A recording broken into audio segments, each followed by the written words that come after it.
The last video in our series is vegan cheesecake. It's so good. Like, it's amazing, and I'm so glad that I made it. I'm so glad that I'm able to share it with you, and I'm thankful that you're with me on this journey. I actually topped mine with some cranberry sauce that is super easy to make, by the way. So if you guys want that video, just let me know and I'll post it. But in the meantime, just learn how to make this cheesecake, whip it out, surprise everybody, and trick them into thinking it's regular cheesecake, and then bamboozle them when they come back for seconds.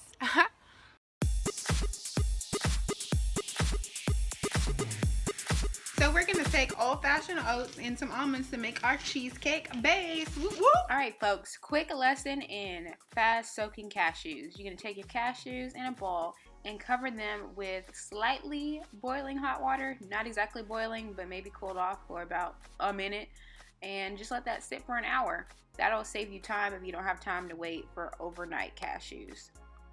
So let's make our cheesecake base. I am taking some old school oats and I'm going to grind them up into a fine powder.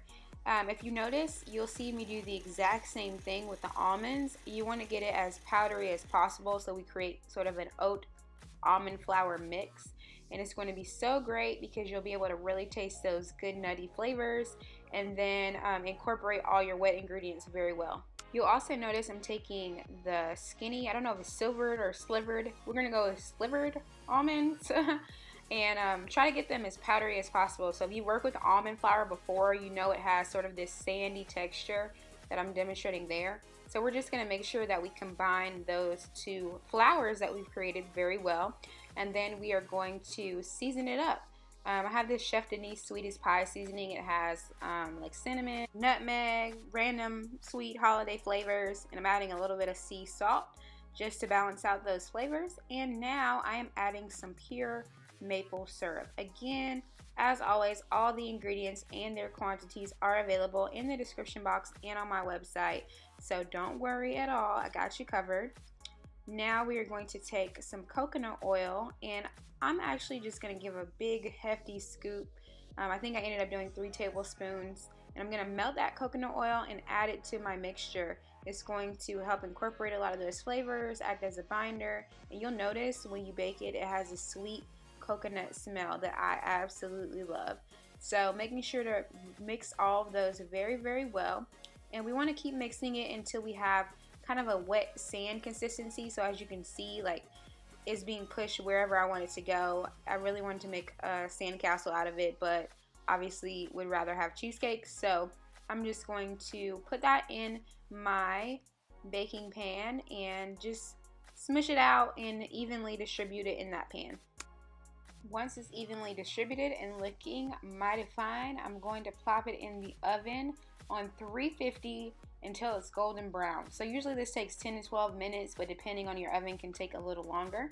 So while that's baking, let's go ahead and mix our cheesecake together. I'm taking my soaked cashews and some coconut cream. Oh, it tastes so good, y'all. I'd never had coconut cream before I made this, and I was just so shocked and astonished. So I'll definitely be incorporating it into more recipes in the future. But after I've added the coconut cream, I am going to add some more maple syrup, so you know this is gonna be sweet. I hope you're ready, y'all. I hope you're ready. And then I'm gonna add some lemon juice and more coconut oil, which will help it freeze and get that cheesecake consistency. Finally, adding a little bit of vanilla extract, and then we're gonna blend this baby up.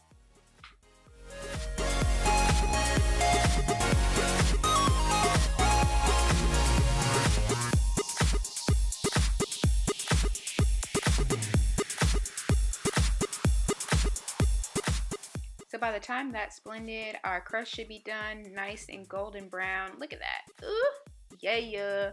Now what we're gonna do is, after that crust has cooled completely, we're going to pour our cheesecake mixture over the top. As you can see, I was trying to make a custom size pan, so I had a little difficulties here. But it's gonna be amazing. So you really just need to sit that in the freezer for at least 6 hours. You can leave it overnight. That's what I ended up doing. And I garnished my cheesecake with some cranberry sauce. So right now I'm just showing you the texture of the cheesecake, and you can see how the layers kind of stack up against the competition of normal cheesecake. I ended up making a homemade cranberry sauce and topping mine and cutting them into squares, but you can cut them into whatever you want. You can top them with whatever you want. You can mix Oreos in, nuts, whatever you want to do. Just enjoy this holiday recipe, and please like, comment, and subscribe if you like this and want to see more.